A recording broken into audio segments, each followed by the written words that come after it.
तो hello student, आज हम लोग रिफ्रैक्शन स्टार्ट करेंगे। तो रिफ्रैक्शन में हम रिफ्रैक्शन जानते हैं कि अगर कोई भी लाइट रे है एक मीडियम से दूसरे मीडियम में जाता है तो अपने डायरेक्शन को क्या कर देता है, चेंज कर देता है। ठीक है, और इसको हम कहते हैं रिफ्रैक्शन।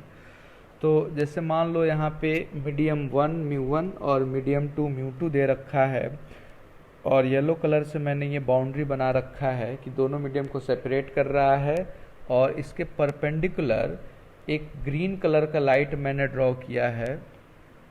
तो ये हम लोगों का ग्रीन कलर का लाइट नॉर्मल बता रहा है। अब मान लो ये कोई एक रे हमने इंसिडेंट किया, ठीक है, एक रे हमने यहाँ पे इंसिडेंट किया।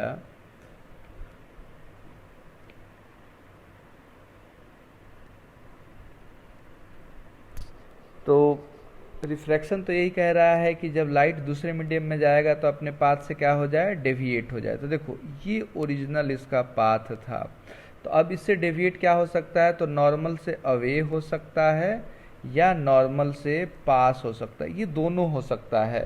अब ये अलग अलग आपका उस पर डिपेंड करेगा, मीडियम पे डिपेंड करेगा। तो फिलहाल ये आपका एंगल ऑफ इंसिडेंस, तो एंगल ऑफ इंसिडेंस आप ये कहोगे कि angle between the normal and incident ray, और आइदर ये हमारा एंगल ऑफ रिफ्रैक्शन हो जाएगा या ये एंगल ऑफ रिफ्रैक्शन हो जाएगा। वो अलग अलग दोनों के केस में हम बात करेंगे।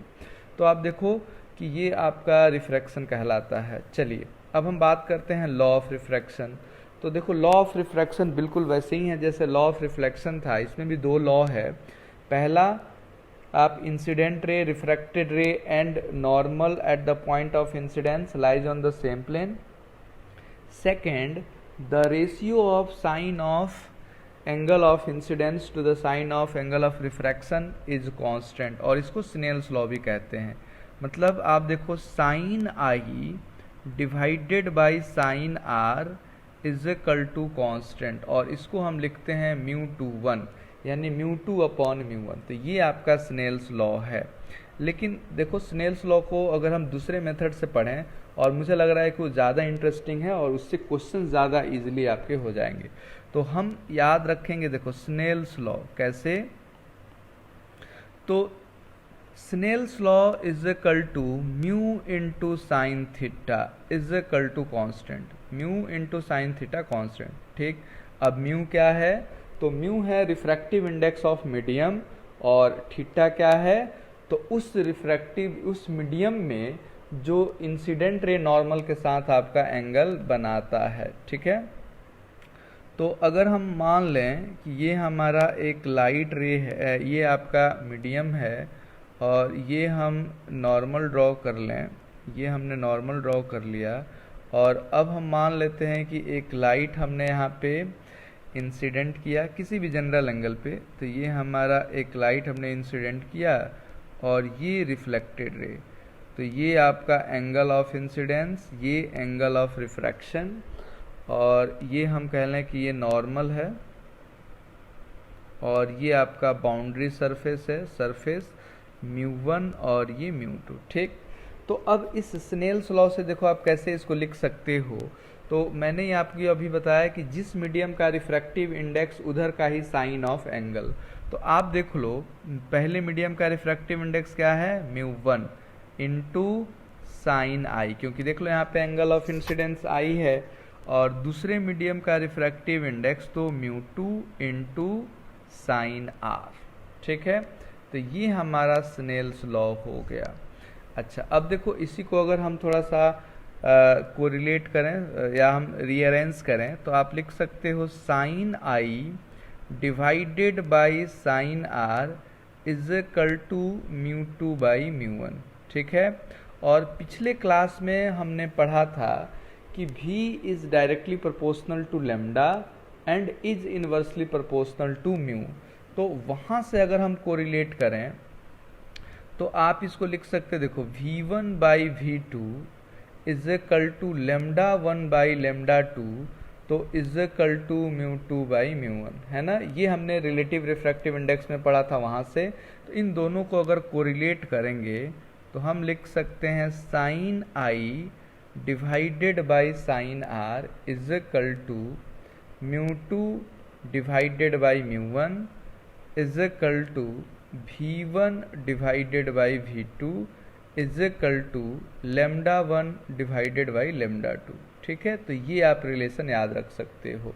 अब जैसे मान लो यहाँ पे ये μ1 था, तो इसी में स्पीड V1 है और वेवलेंथ आपका λ1, दूसरे में ये आपका स्पीड V2 है और वेवलेंथ λ2 हो गया। तो ये आपका रिलेशन हम याद रख सकते हैं, ये हमारा स्नेल्स लॉ है। अच्छा, अब इसी स्नेल्स लॉ को अगर हम यूज़ करें तो अभी स्नेल्स लॉ में हमने देखा था कि mu into sine theta is equal to constant. ठीक, अच्छा, अब आप देखो कि अगर कोई लाइट रे है डेंसर से रेयर जा रही है, तो जिस मीडियम का अगर हम कह लें डेंसर की बात करें तो म्यू ज़्यादा होगा, और म्यू ज़्यादा तो थीटा क्या होगा, कम, है ना। और कम का मतलब कि अगर हम एंगल ऑफ इंसिडेंस देखें, सॉरी, तो यहाँ पे mu sine theta is equal to constant है, मतलब जिस मीडियम में रिफ्रैक्टिव इंडेक्स ज़्यादा होगा वहाँ पे एंगल कम होगा, जहाँ पे आपका रिफ्रैक्टिव इंडेक्स कम होगा वहाँ पे एंगल ज़्यादा होगा। तो हम ऐसे करें कि जैसे मान लो कि एक मीडियम है, हम डेंसर मीडियम से रेयरर मीडियम में जा रहे हैं, म्यू डी मतलब denser medium, mu R rarer medium, और ये हमारा नॉर्मल है। तो यहाँ पे आपने एक लाइट इंसिडेंट किया, ये आपका देख लो ये एंगल ऑफ इंसिडेंस है। तो डेंसर मीडियम में एंगल क्या होगा, कम या ज़्यादा, कम, क्यों, क्योंकि mu into sine theta constant है, तो म्यू अगर ज़्यादा तो आई कम। तो आप देख लो ये रे आपका नॉर्मल से अवे जाएगा। कहने का मतलब कि अगर कोई लाइट रे डेंसर से रेयरर जा रहा है तो bend away from the normal, और वही अगर आप इसको कहो कि रेयरर टू डेंसर जा रहा है तो हम कह सकते हैं बेंड टुवार्ड्स नॉर्मल। तो ये मान लो आपका रेयरर मीडियम और ये हमारा डेंसर मीडियम।